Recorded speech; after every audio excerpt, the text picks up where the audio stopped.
सांख्यिकी में हम बात कर रहे थे प्रायिकता की। हमारे पास एक टॉपिक है प्रायिकता। प्रायिकता से हम चर्चा करना आरंभ करेंगे। इसके पहले के टॉपिक सारे हम पढ़ चुके हैं। प्रायिकता, प्रायिकता हमारे टॉपिक का नाम है। प्रायिकता क्या कहलाता है, क्या होता है, इससे कैसे क्वेश्चन बनेंगे, इस पर हम चर्चा करेंगे। तो दोस्तों, लास्ट लेक्चर में हमने क्या क्या देखा था? हमने देखा था आपका एक टॉपिक वहां पर रह गया था। आपका जो टॉपिक था विचरणशीलता वाला, विचरणशीलता, विचरणशीलता।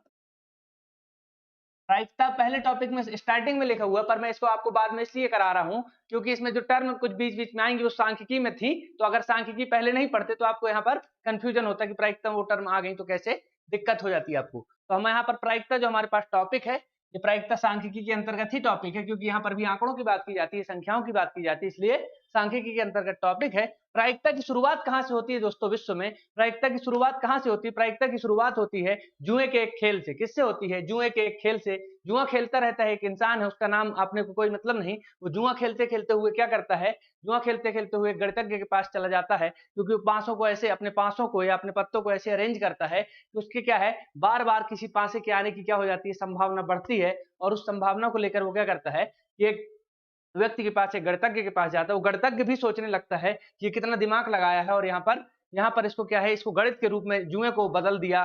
तो यहाँ पर क्या हो जाता है, प्रायिकता की शुरुआत होती है, प्रायिकता का आरंभ होता है, प्रायिकता एक गणित की शाखा बन जाती है। क्या बन जाता है? गणित में अध्ययन का विषय बन जाता है। तो प्रायिकता क्या होती है दोस्तों? जीरो से पढ़ेंगे, क्योंकि बहुत सारे लोगों के लिए नए, और जो मैं तो कहता हूं जो लोग 10वीं 12वीं मैथ से भी पढ़े होते हैं, 12वीं, उनके लिए भी प्रायिकता एक कठिन चीज हो जाती है। तो वहां पर कठिन नहीं बनाना, इसको बहुत सरल रूप में हमको पढ़ना है कि प्रायिकता क्या होती है और इसके क्या क्या चीजें होती है। दोस्तों, प्रायिकता को इंग्लिश में प्रोबेबिलिटी बोलते हैं। प्रोबेबिलिटी, प्रोबेबिलिटी का अर्थ होता है दोस्तों, प्रोबेबिलिटी का अर्थ होता है प्रायिकता। प्रायिकता क्या क्या मतलब है दोस्तों?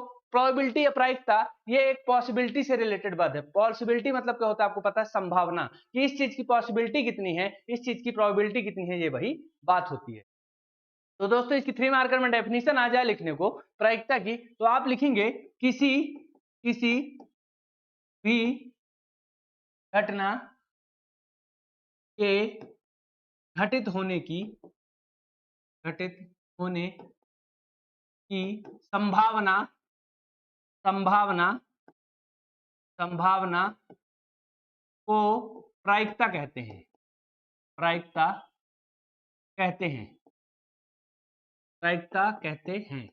किसी भी घटना के घटित होने की अधिकतम संभावना, संभावना को क्या कहते हैं? प्रायिकता कहते हैं। छोटी सी डेफिनेशन लिखना है, छोटी सी डेफिनेशन लिखना है, और क्या लिखना है? 3 मार्कर के लिए यही बात कर लेता हूं। उदाहरण लिख देना, एक उदाहरण जरूर लिख देना कि एक सिक्के को उछाले जाने पर, क्या एक सिक्के को उछाले जाने पर, एक सिक्के को उछाले जाने पर, एक सिक्के को उछाले जाने पर, उछाले जाने पर, उछाले जाने पर हेड या टेल, तो आप जानते हैं सिक्का खूब उछाला है अपने जीवन में, आपने सिक्का खूब उछाला है, हेड और टेल होता है। उछाले जाने पर हेड या चित, चित या पट आने की संभावना, चित आने की प्रायिकता, की प्रायिकता।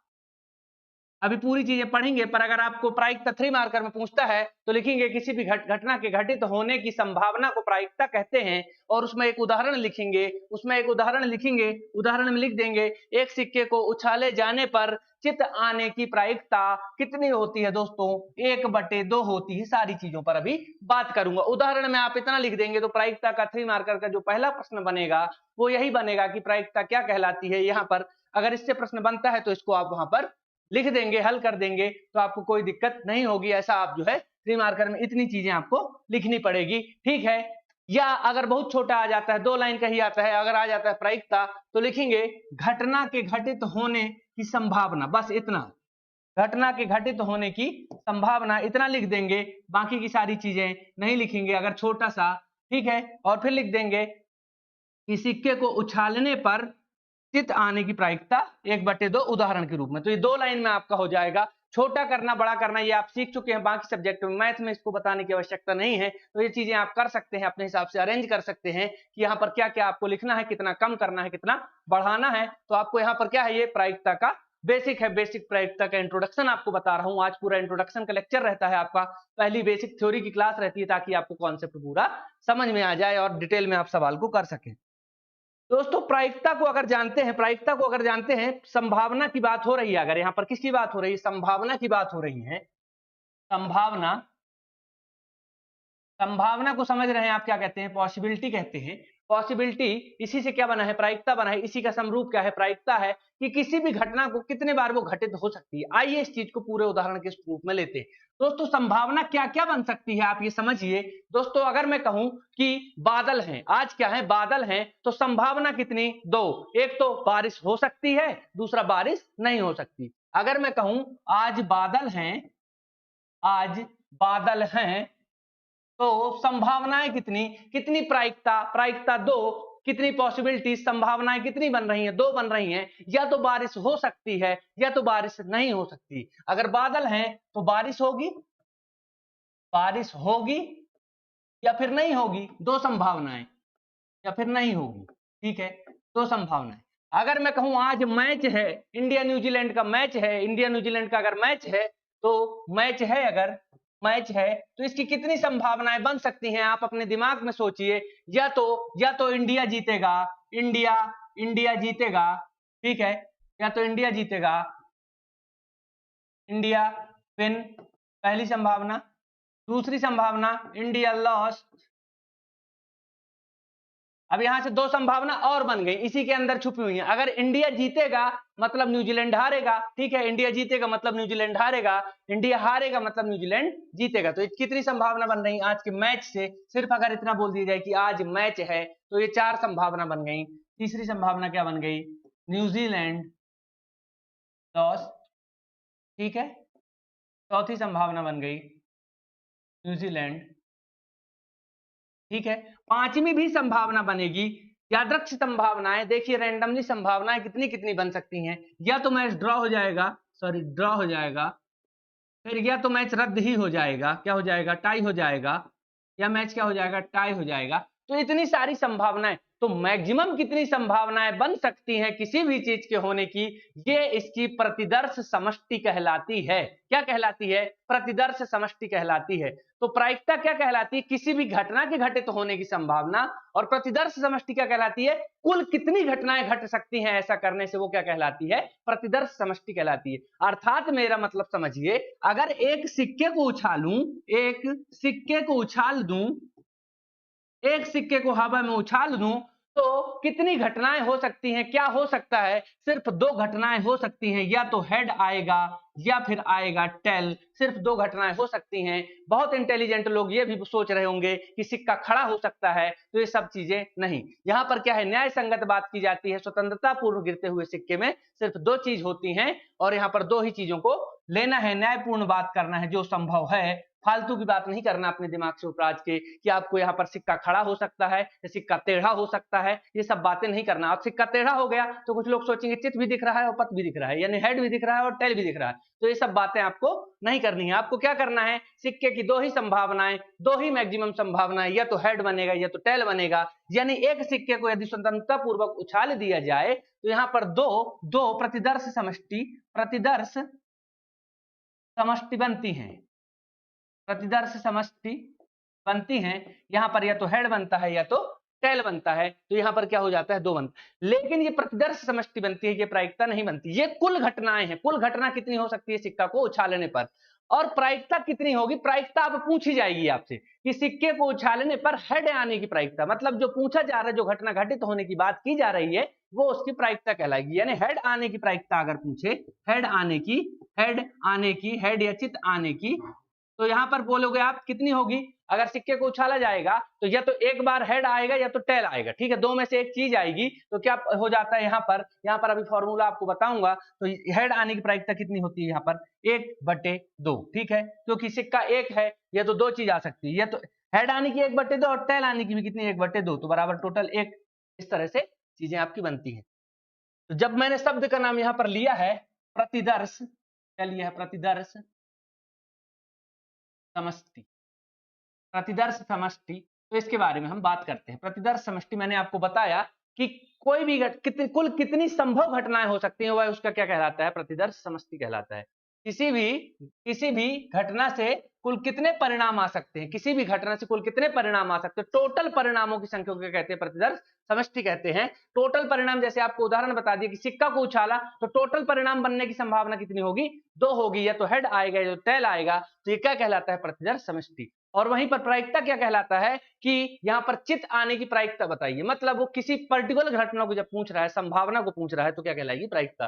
तो प्रतिदर्श समष्टि आपसे इसको बोलते हैं sample space, sample space, sample space बोलते हैं। तो यहां पर इसमें से भी कभी कभी प्रश्न बनते हैं 3 मार्कर, तो यहां पर आइए इसको भी देख लेते हैं। प्रतिदर्श समष्टि आपने डेफिनेशन लिख दी, आपने परिभाषा लिख देंगे इसकी कि किसी भी घटना के घटित होने की कुल संभावना, टोटल संभावना जितनी बन सकती हैं वो क्या कहलाएगी, प्रतिदर्श समष्टि कहलाएगी।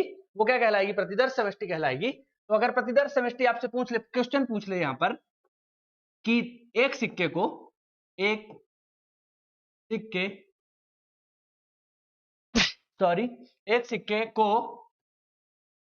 उछाले जाने पर प्रतिदर्श समष्टि बताइए, प्रतिदर्श समष्टि, प्रतिदर्श समष्टि। ठीक है, प्रतिदर्श समष्टि बनाना है तो यहां पर हल, इसका नॉर्मल सा हल होगा, एक सिक्के को उछाले हैं, प्रतिदर्श समष्टि बताना है तो नॉर्मल सा हल होगा। क्या क्या हो सकता है यहाँ पर, दो संभावना बन सकती हैं। तो यहाँ पर आप सीधे सीधे प्रतिदर्श समष्टि के लिए लिखते हैं, या तो हेड आएगा या टेल आएगा, आता है प्रतिदर्श समष्टि कितनी होगी, प्रतिदर्श समष्टि कितनी हो जाएगी, 2 हो जाएगी। ठीक है, तो अगर सिक्का को उछाला गया है तो एक ही सिक्का को, अब यहाँ पर ये देखिए बेसिक से उठा रहा हूं आपको, एक सिक्के को, अब यहाँ पर आ जाए, मान चलिए यहाँ पर मान चलिए आ जाए 2 सिक्कों को, 2 सिक्कों को उछालने पर प्रतिदर्श समष्टि। अब सोचिए यहाँ पर कि टोटल कितनी संभावना बन सकती है अगर 2 सिक्कों को एक साथ उछाला जाए। तो आप सोचिए क्या क्या यहाँ पर बन सकता है। ठीक है, 2 सिक्कों को उछाला है तो क्या क्या संभावना बन सकती है, पहले सिक्के में हेड आ सकता है, पहले सिक्के में हेड आ सकता है, दूसरे सिक्के में टेल आ सकता है। ठीक है, पहली कंडीशन तो ये बन सकती है, दोनों सिक्कों में पहले में भी हेड आ जाए और दूसरे में भी हेड आ जाए, दूसरी कंडीशन ये बन सकती है।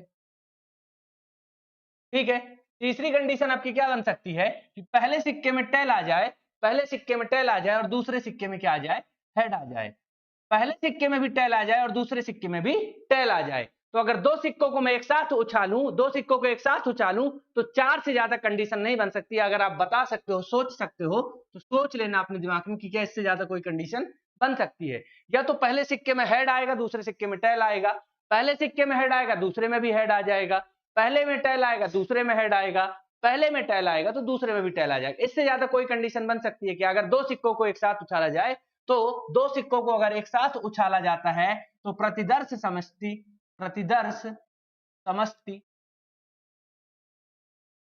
कितनी बनेगी, 4 बनेगी। ठीक है, इससे यहां पर ये जो आपको बताया कि एक सिक्के को उछालने पर 2 बनी है, 2 सिक्कों को उछालने पर 4 बनी है, तो 3 सिक्कों को उछालने पर कितनी बनेगी। तो बस यही करते चलना है, 2 गुणे 2 गुणे 2, क्योंकि वहां पर आपसे ये नहीं पूछेगा कि आप ये बनाइए, बस आपसे ये पूछेगा 3 सिक्कों को एक साथ उछालने पर प्रतिदर्श समष्टि बताइए। तो 3 सिक्के हैं तो 2 गुणे 2 गुणे 2। ठीक है, क्योंकि एक सिक्के से कितनी मैक्सिमम संभावना बनती है, एक सिक्के से मैक्सिमम संभावना 2 ही बनती है, या तो हेड आ जाए या तो टेल आ जाए। तो एक सिक्के से कितनी मैक्सिमम संभावना बनती है, 2 बनती है, या तो हेड आ जाए या तो टेल आ जाए। तो 2 सिक्कों से कितनी बनेगी, 4 बनेगी, पहले सिक्के में हेड, दूसरे में टेल, पहले में हेड तो दूसरे में भी हेड, पहले में टेल तो दूसरे में हेड, पहले में टेल तो दूसरे में भी टेल। तो इसको क्या कहते हैं दोस्तों, प्रतिदर्श समष्टि कहते हैं। ये तो सिर्फ सिक्कों के लिए हुई। अब मान के चलिए एक क्वेश्चन यहां से आपसे कह दे, क्वेश्चन आपसे कह दे कि एक पासे को, पहले तो ये चीजें समझ लीजिए आप कि सिक्के, पासे और ताश के पत्ते, ये 3 चीजें आप समझ लीजिए, तीनों से संबंधित आपसे प्रश्न पूछा जाएगा। तो सिक्के से अगर मैं बात करूं, किससे बात करूं, सिक्के से, तो सिक्के आपको पता है सिक्के में 2 पहलू होते हैं, या तो हेड होता है या तो टेल होता है। सिक्का खड़ा होने की कोई संभावना नहीं होती, यहाँ पर गणितीय रूप में या व्यवहारिक रूप में इसकी कोई मान्यता नहीं है। आप अगर जबरदस्ती का सोचते रहे कि सिक्का खड़ा भी हो सकता है तो कोई मतलब नहीं, या तो यहाँ पर हेड आएगा या यहाँ पर टेल आएगा। ठीक है, टेल आएगा, या तो चित आएगा या पट आएगा। ये आपको सवाल में मिलेगा, अगर सिक्के से सवाल संबंधित आता है तो ये मिलेगा। दूसरा आपको पता है, अब सिक्के के कोई बताने की जरूरत नहीं ज्यादा एक्सप्लेन करने की। पासा से संबंधित सवाल आता है, किससे? पासा से संबंधित सवाल आएगा। तो पासा भी आपको पता है, लूडो खेला है आपने, लॉकडाउन में बहुत लूडो खेला है, उसमें वो जो छकड़ी होती है जिसको आप छकड़ी बोलते हैं, वो पासा है, डाइस है। उसमें उसमें कितनी संभावना होती है? एक आता है, और ये ऐसे बना देता हूँ, बनता है, एक आता है, यहाँ पर दो आता है, फिर यहाँ पर क्या आता है? तीन आता है, तीन आता है, चार भी आता है, यहाँ पर पांच आता है, और यहाँ पर कितना आता है? छह आता है। पांसे में, एक पांसे को अगर स्वतंत्रता पूर्वक उछाल दिया जाए तो मैक्सिमम संभावना कितनी बनती है आपकी? छह। या तो आपका सिंगल एक आएगा, या दो आएगा, या तीन आएगा, या चार आएगा, या पांच आएगा, या छह आएगा। तो यहाँ पर एक सिक्के को पांसे को उछालने पर ये यहाँ पर उसकी प्रतिदर्श समष्टि बनती है। प्रतिदर्श समष्टि पर तो हालांकि आगे बात कर रहे हैं, पर पांसे से संबंधित सवाल आता है तो ये डाइस आपको ये चीज याद रखना है कि क्या क्या संभावना बन सकती है, क्या क्या संभावना बन सकती है। तो एक आएगा, या दो आएगा, तीन आएगा, चार आएगा, पांच आएगा, छह आएगा। तो इस तरह की संभावना बनती है, ठीक है। तीसरे प्रश्न आपके पास आते हैं दोस्तों, तीसरे प्रश्न आपके पास आते हैं, ताश के पत्ते, ताश के पत्ते, पत्ते, ठीक है। ताश के पत्ते भी आपको पता है, ताश के पत्ते कितने हो जाते हैं? 52। और इससे अगर किसी को ताश के पत्ते का ज्ञान नहीं है तो होना जरूरी है, क्योंकि इसकी प्रायिकता की शुरुआत ही जुए के खेल से हुई है। और ताश के पत्ते से संबंधित कई बार सवाल पूछ लेता है कि दो लाल तस्वीर वाली फोटो होने की प्रायिकता बताइए, दो लाल तस्वीर वाले पत्ते आने की प्रायिकता बताइए। अब आपको पता ही नहीं कि दो लाल तस्वीर वाली प्रायिकता क्या होगी, क्या होगा। तो आइए थोड़ा सा समझ लीजिए यहाँ पर पत्तों के बारे में। पत्तों के बारे में अगर आपको समझना है, यहाँ पर ताश में चार प्रकार के पत्ते होते हैं, चार प्रकार के पत्ते होते हैं दोस्तों। चारों प्रकार के पत्ते से सबसे ज्यादा प्रश्न पूछे जाने की संभावना है, क्योंकि यहाँ पर वेरिएशन बहुत होता है कि बेगम आने की संभावना बताइए, बादशाह आने की संभावना, या फिर दहला आने की संभावना, ईंट का, चिड़ी का, ये सारी चीजें किस बहुत सारे लोगों को तो पता होंगी, जिनको नहीं पता तो वो यहाँ पर देख लेंगे थोड़ी थोड़ी सी बातें। सबसे पहले यहाँ पर ताश में होता है दोस्तों, एक तो होता है लाल वाला पान। क्या होता है? लाल वाला पान, लाल पान होता है, ठीक है। लाल कलर से इसलिए बना दिया कि लाल पान है, लाल पान है। एक लाल कलर में ही एक और होता है जिसको बोलते हैं ईंट। क्या बोलते हैं? ईंट। ये भी आपको सवाल में मिलता है, ईंट मिलता है, ठीक है। एक आपके पास यहाँ पर दो लाल कलर की चीजें होती हैं और दो चीजें होती हैं ब्लैक कलर की। एक तो होता है जिसको बोलते हैं चिड़ी। क्या बोलते हैं? चिड़ी। ये ऐसा कुछ बना रहता है ताश के पत्ते में। और एक आपके पास होता है काला पान। क्या होता है? काला पान। ये मेरे से बनता नहीं, पर ठीक है, ऐसा कुछ बनता है काला पान, ठीक है। तो काला पान, इसको क्या क्या बोलते हैं दोस्तों? इसको लाल पान ही बोलते हैं, लाल पान बोलते हैं। इसको ईंट बोलते हैं। क्या बोलते हैं? ईंट बोलते हैं, ईंट। इसको बोलते हैं चिड़ी, इसको चिड़ी। और इसको बोलते हैं काला पान या हुकुम, हुकुम बोलते हैं। हुकुम का इक्का बॉस, ये वाला आपने गाना सुना होगा, तो वो यही हुकुम है, ठीक है। हुकुम है ये चार प्रकार के पत्ते होते हैं। और चारों में समझिए आप, चारों में ये समझिए कि चारों में इक्का होगा, इसी में दो होगा, तीन होगा, चार होगा, पांच होगा, छह होगा, सात होगा, आठ होगा, नौ होगा और 10 होगा। इसके अलावा क्या क्या होगा? यहां पर आपको पत्तों में आपने देखा होगा जे, क्यू और के। मतलब गुलाम, इसको बोलते हैं जे को गुलाम, क्यू को बोलते हैं बेगम, और के को बोलते हैं बादशाह। इस तरह से सब में होंगे। तो यहाँ पर ये कितने हो गए? 10 और 3 13। तो मतलब ये लाल पान कितना होगा? 13 होगा। लाल पान कितना होगा? टोटल लाल पान कितना होगा? 13 होगा। इस लाल पान की तस्वीर वाली फोटो, तस्वीर अर्थात इसमें गुलाम में एक जोकर टाइप का बना रहेगा, गुलाम में जोकर बना रहेगा, क्यू में बेगम अर्थात एक महिला बनी होगी, और के में बादशाह एक राजा बना होगा। तो अगर आपसे प्रश्न पूछता है कि तस्वीर वाले जो है कार्ड आने, तस्वीर वाले पत्ते आने की संभावना बताइए, तो तस्वीर वाले पत्ते कितने? यहाँ पर लाल कलर के तस्वीर वाले पत्ते हो गए हैं 3, ठीक है। इसी तरह से यहाँ पर आएगा ईंट, ईंट में आएगा 1 2 3 4 5 6 7 8 9 और 10। यहाँ पर जे, क्यू और के, यहाँ पर ये भी आएगा। अब आप देख रहे हैं लाल कलर के दो प्रकार के पत्ते हैं, एक तो ईंट का भी है, एक तो लाल पान का भी है। तो मतलब अगर आपसे कभी पूछ ले कि ताश के पत्तों में लाल कलर के पत्ते आने की संभावना बताइए, प्रायिकता बताइए, तो यहाँ पर कितने 13 ये और 13 ये होते हैं, कितने हो गए टोटल 26 पत्ते लाल कलर के होते हैं पूरे ताश के पत्तों में। ठीक है, अब इसमें ये देख लीजिए अलग अलग कौन कौन से होते हैं। ठीक है, अब काले में चिड़ी काले का होता है तो 1 2 3 4 5 6 7 8 9 और 10, और यहाँ पर J Q और K। ठीक है, यहाँ पर इसमें भी इसी प्रकार से 1 2 3 4 5 6 7 8 9 10 J Q और K। तो यहाँ पर सब में आप देख रहे हैं 13 13 पत्ते हो रहे हैं, 13 13 13 13 तुरूर। ठीक है, ये हो गया 13 13 13 13 13 चौके 52। तो यहाँ पर केवल कितने पत्ते हो गए हैं, टोटल पत्तों की संख्या हो गई है 52। तो ताश के पत्ते टोटल कितने हैं 52। और ये चीज अच्छे से समझ लीजिए क्योंकि सवाल में आएगा तो वहां बार बार बताने का समय नहीं रहता कि कौन सा चिड़ी का और क्या है। तो अगर आ जाए कि यहाँ पर कुल तस्वीर वाले पत्ते कितने हुए मेरे को ये बता दीजिए देख करके। तो अगर तस्वीर वाले पत्ते आप देखेंगे तो 3 इसके 3 इसके 3 इसके और 3 इसके, तो 3 चौके 12। तो तस्वीर वाले पत्ते कितने हो गए 12। तस्वीर वाले अर्थात जिसमें किसी की फोटो बनी है, किसकी फोटो बनी है, जे अर्थात गुलाम की फोटो बनी है, एक गुलाम होगा उसकी फोटो बनी है। क्यू अर्थात एक बेगम है, क्वीन है, रानी है, उसकी फोटो बनी है। और के अर्थात किंग है, उसकी फोटो बनी है। तो ताश के 52 पत्तों में तस्वीर वाले पत्ते आने की प्रायिकता बताइए तो कितनी हो जाएगी वहां पर, यहां पर हो जाएगी 12/52। ये होता है सवाल। ठीक है, तो इससे संबंधित जितने सवाल बनेंगे वो हम करेंगे, पर आपको ये चीज समझना बहुत महत्वपूर्ण है, चाहे आपका पत्तों से सरोकार हो चाहे ना हो। तो ये चीज आप बस अच्छे से समझ लीजिए कि क्या क्या होता है। ठीक है, चलिए चलते हैं आगे। तो यहाँ पर आपको किससे किससे संबंधित बता दिए गए, सिक्के से संबंधित, पांच से संबंधित, ताश के पत्तों से संबंधित, और एक कैटेगरी आ जाती है गेंद से संबंधित। गेंद से संबंधित ये 3-4 कैटेगरी के ही प्रश्न प्रायिकता में आते हैं जो आपको हर परीक्षा में देखने को मिलते हैं। अपने एमपीपीएससी में इसी तरह के प्रश्न देखने को मिले हैं, 2019 में भी इस तरह का प्रश्न आया था। तो ठीक है, अगर इस तरह का प्रश्न आया था, इस तरह के प्रश्न आते हैं तो यहाँ पर इनको संबंधित सवाल हल करने के लिए बहुत सरल विधि है, बहुत सरल सवाल है, बस समझना है कि किसमें क्या होता है। दोस्तों अगर मैं कहता हूं एक सिक्के से ही अगर बात उठाते हैं कि सिक्के को उछाला गया, और एक वर्ड यहाँ पर हर प्रश्न में मिलेगा यादृच्छा। क्या मिलेगा, यादृच्छा।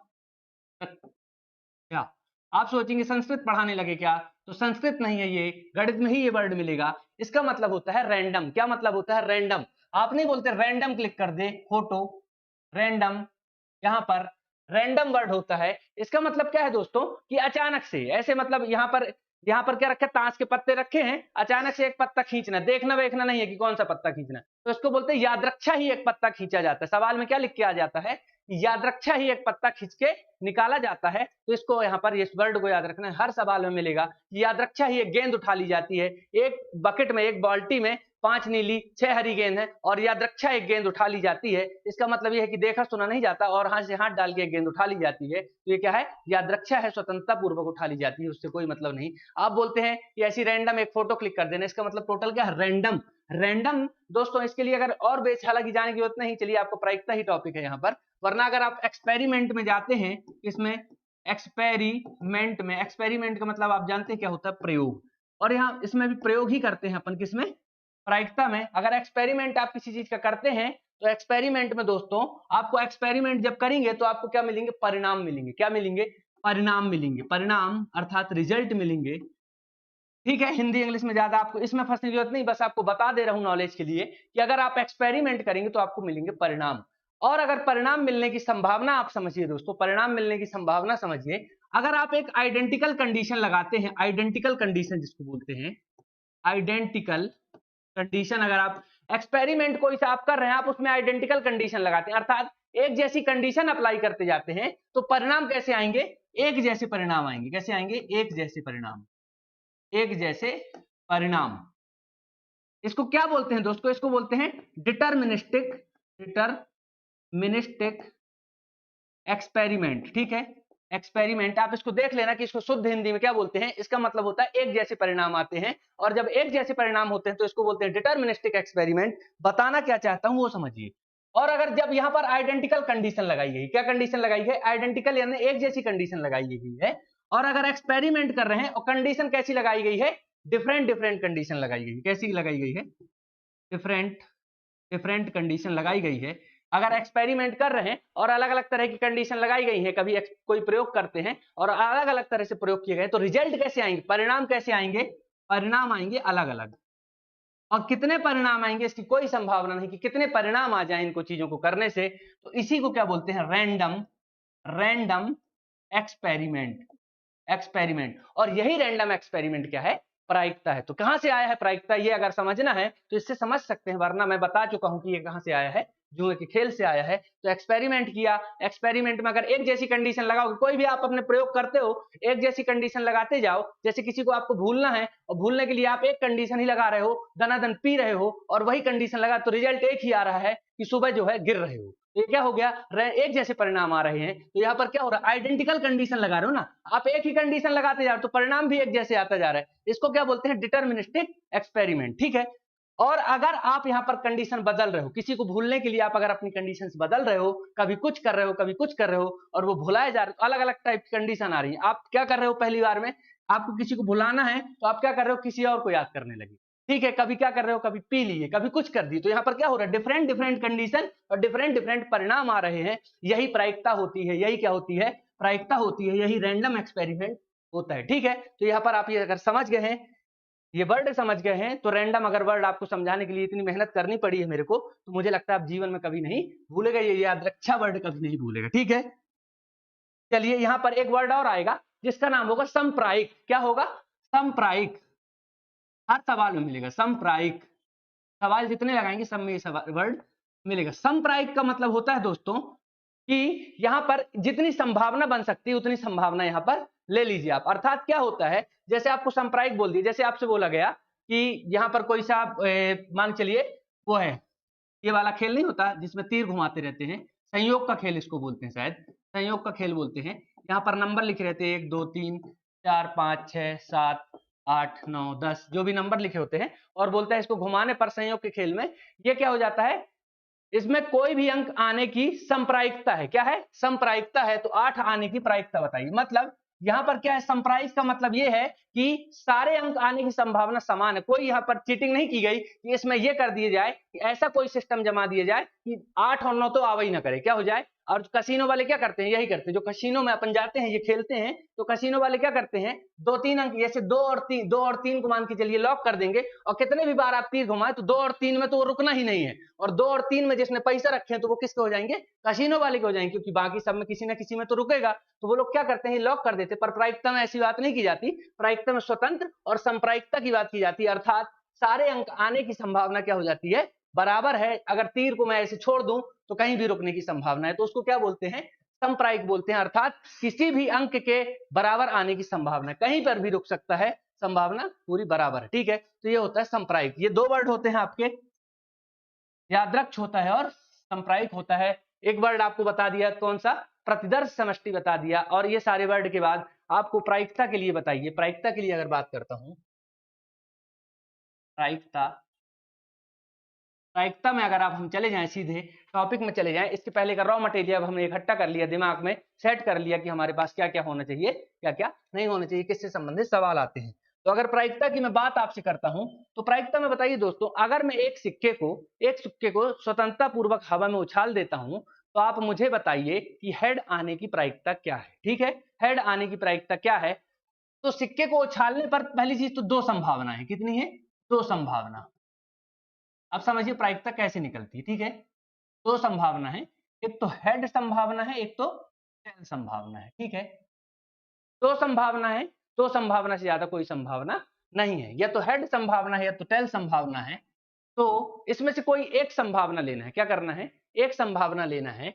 तो अगर इसके लिए सूत्र का उपयोग होता है, फॉर्मूले का उपयोग होता है, वो आपको हर जगह लिखना पड़ेगा कि पीई, ई अर्थात इवेंट, इवेंट, और यहाँ पी का मतलब क्या है, प्रायिकता या प्रोबेबिलिटी। किसी भी इवेंट की प्रोबेबिलिटी, किसी भी इवेंट की प्रायिकता क्या है, कि वह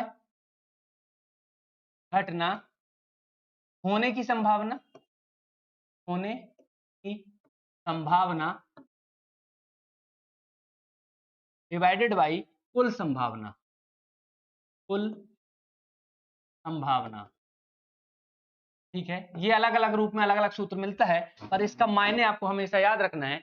जैसे यहां पर मैं बोल रहा हूं आपसे कि हेड आने की संभावना बताइए, तो अगर मुझे ये बताओ कि किसी सिक्के को उछाला जाएगा तो हेड सिर्फ एक बार आएगा ना, अगर एक सिक्का है तो हेड सिर्फ एक बार आएगा, तो एक आएगा अर्थात एक आएगा। और कुल संभावना कितनी हो सकती है सिक्के को उछालने पर? दो हो सकती है, या तो हेड हो सकता है या तो टेल हो सकता है, तो 1/2।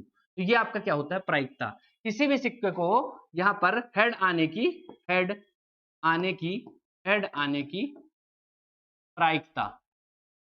प्रायिकता, ठीक है, इस तरह से इसको निकाला जाता है। अब कैसा भी सवाल होगा, सारे क्वेश्चन में इस तरह की ट्रिक लगेगी और बाकी जो चीजें लगेंगी वो सवाल के साथ चलती जाएगी। तो क्या होता है, वह घटना के होने की कुल संभावना, वह घटना के होने की संभावना बटे कुल संभावना। किसी भी चीज को, जैसे अब मैं कहूं एक पासे को फेंका जाता है, एक पासे को फेंका जाता है, उदाहरण के रूप में ले लीजिए, एक पासे को फेंका जाएगा, तो उसमें आप मुझे ये बताइए कि सम संख्या आने की संभावना बताइए, सम संख्या आने की संभावना बताइए। अब पासे में मैंने आपको बताया है कि 1 2 3 4 5 6, ये इतनी चीजें आती हैं, ठीक है। तो अब इसमें से सम संख्या कौन कौन सी है? 2 4 6, अर्थात मेरे पास यहाँ पर क्या घटना होने की संभावना कितनी है? घटना होने की संभावना कितनी है? 3 है। या तो 2 आएगा, या तो 4 आएगा, या तो 6 आएगा। तो घटना होने की संभावना कितनी है? 3 है। और कुल संभावना है, अगर पासे को ऐसे फेंक दूं तो कुल कितनी संभावना है? या तो 1 आ सकता है, या तो 2 आ सकता है, 3 4 5 6, तो कुल कितनी संभावना है? 6। लेकिन जो मेरे से पूछा गया है घटना घटित होने की संभावना, तो यहाँ पर कितनी है? वो 3 है। 2 4 6, कौन कौन सी? 2 4 6, अर्थात 3 है। 3/6, तो 3 एकम 3, 1/2, ठीक है। अब ये 3 अंक जो हैं यहाँ पर ये 3 अंक कौन कौन से हैं?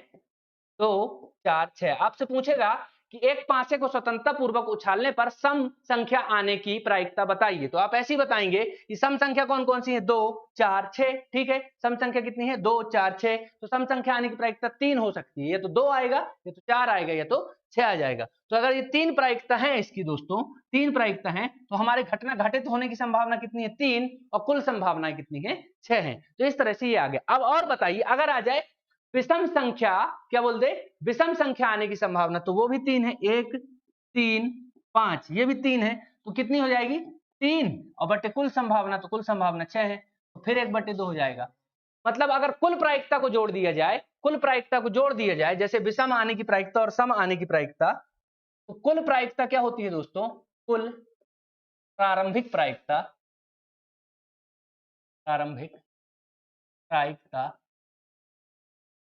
कितनी होती है? मतलब किसी भी घटना की कुल प्रारंभिक प्रायिकताओं को जोड़ दिया जाए तो उसका मान 1 आएगा, 1 से ज्यादा नहीं आना चाहिए। किसी भी घटना की कुल प्रारंभिक प्रायिकताओं को जोड़ दिया जाए तो उसका मान 1 आना चाहिए, 1 से ज्यादा नहीं आना चाहिए। ये प्रायिकता की एक गुण होता है, एक विशेषता होती है। दूसरा गुण या दूसरा विशेषता ये होती है दोस्तों कि प्रायिकता का मान कभी भी 0 से कम नहीं हो सकता, कभी भी 0 से कम नहीं हो सकता, शून्य हो सकता है। क्या हो सकता है? शून्य हो सकता है, और 0 से बड़ा तो हो सकता है पर 1 से बड़ा नहीं हो सकता। तो प्रायिकता का मान 0 से छोटा या बड़ा हो सकता है, प्रोबेबिलिटी का मान, और लेकिन 1 से बड़ा नहीं हो सकता। मतलब प्रायिकता का मान 0 से 1 के बीच हो सकता है। क्या हो सकता है? प्रायिकता का मान, प्रायिकता कभी भी आप निकालोगे, प्रायिकता का मान 0 से 1 के मध्य होगा ही, हो सकता है क्या? इसी के मध्य होगा, इससे अलावा कुछ नहीं होता। इसके अलावा कुछ है तो वो प्रायिकता नहीं है, कुछ और है, ठीक है। और अगर एक और बात करूं मैं, ये अगर परसेंट में बात करूं तो 0 से 100% के मध्य हो सकता है। 0% से 100% के मध्य हो सकता है। प्रायिकता के गुण या विशेषता लिखने को आ जाए तो ये लिखिएगा। इसके बाद एक बात और करूं मैं, अगर कि प्रायिकता का गुण या ये भी हो सकता है, तो एक गुण और हो सकता है प्रायिकता का, कि प्रायिकता कभी ऋणात्मक नहीं होती। अब जब बोल दिया कि 0 से कम नहीं हो सकती, पर अपन को लिखना है, एमपीपीएससी की पॉइंट है, लिख दीजिए, प्रायिकता कभी ऋणात्मक नहीं हो सकती। प्रायिकता कभी भी ऋणात्मक नहीं हो सकती। कैसी नहीं हो सकती? ऋणात्मक नहीं हो सकती, नहीं हो सकती। तो प्रायिकता क्या क्या नहीं हो सकती दोस्तों? प्रायिकता के प्रारंभिक कुल मान, प्रायिकता अगर सारी प्रायिकता, जितनी प्रायिकता निकल रही है, सब प्रायिकता को जोड़ दिया जाए तो टोटल वैल्यू 1 आना चाहिए। क्या आनी चाहिए? प्रायिकता की टोटल वैल्यू 1। प्रायिकता का मान 0 से 1 के मध्य होगा, 0 से 1 के मध्य होगा, या 0 भी होगा और 1 भी होगा। इसलिए यहाँ पर ये कंडीशन ज्यादा अच्छे से लिख दिया मैंने, आपको समझने के लिए। 0 भी आ सकता है और 1 भी आ सकता है, ठीक है। 0 भी आ सकता है और 1 भी आ सकता है। अब यहाँ पर अगर 0 और 1 के लिए अभी और कंडीशन बता दूंगा, 0% से 100% भी हो सकता है और प्रायिकता का मान कभी ऋणात्मक नहीं होता। इतनी चीजें समझ गए। अब आप और समझिए एक चीज, यहाँ पर एक चीज और समझिए कि प्रायिकता जो है दोस्तों दो प्रकार की, यहाँ पर एक निश्चित प्रायिकता है, एक अनिश्चित प्रायिकता है। कितनी है? एक निश्चित है, निश्चित, और एक है अनिश्चित। अब जो अनिश्चित प्रायिकता है, अनिश्चित या असंभव इसको बोलते हैं, असंभव प्रायिकता है, संभव ही नहीं है ऐसा काम, ठीक है, ऐसा काम संभव ही नहीं है। और एक निश्चित प्रायिकता, तो निश्चित प्रायिकता का मान सदैव सदैव एक होगा, एक, ठीक है। कोई भी प्रायिकता अगर निश्चित प्रायिकता, जैसे अगर ऐसा होगा, जैसे भारत मैच जीतेगी, ये कोई निश्चित है या अनिश्चित है? अनिश्चित भी नहीं है, निश्चित भी नहीं है। क्या है ये? ना तो निश्चित कहा जा सकता कि जीतेगी, ना तो अनिश्चित कहा जा सकता कि नहीं जीतेगी, तो ये किसी तरह की प्रायिकता नहीं है। पर अगर ऐसी कोई अतिशयोक्तिपूर्ण बात की जाए जो अनिश्चित है, जिसका होना संभव ही नहीं है, ऐसी घटना जिसका होना संभव ही नहीं है, वो क्या कहलाती है? अनिश्चित प्रायिकता कहलाती है। ऐसी घटना जिसका होना संभव नहीं है और इस प्रायिकता का मान 0 होता है और इसका मान सदैव क्या होता है? 1 होता है, ठीक है। अनिश्चित प्रायिकता का मान सदैव 0 होगा। कैसे होगा? सदैव 0 होगा। अनिश्चित प्रायिकता है, इसका मान सदैव 0 होगा, और निश्चित प्रायिकता है तो इसका मान सदैव 1 होगा। तो ये कुछ टर्मिनोलॉजी है, ये कुछ विशेषताएं हैं प्रायिकता की, जिनको आपको याद रखना है, ठीक है। अगर ये विशेषताएं आप याद रखते हैं और ये फॉर्मूला जो आपको बताया, ये जो फॉर्मूला आपको बताया ये याद रखते हैं, तो आपको क्या हो जाएगा? सारी चीजें क्लियर हो जाएंगी। और अगर प्रायिकता के फंडामेंटल में आप जाना चाहें तो यहाँ पर आपको जो प्रतिदर्श समष्टि बताई, उससे संबंधित जो प्रश्न आते हैं वो कैसे प्रश्न आ सकते हैं, ये समझिए कि एक सिक्के और एक पासे को, एक सिक्के और एक पासे को एक साथ उछाला जाता है, तो प्रतिदर्श समष्टि बताइए क्या है? एक सिक्के और एक पासे को साथ में उछाला जाता है, साथ में आता है, तो प्रतिदर्श समष्टि, दर्श समष्टि कितनी हो सकती है? आप अंदाज लगाइए, मैंने अभी आपको ये चीज बताई।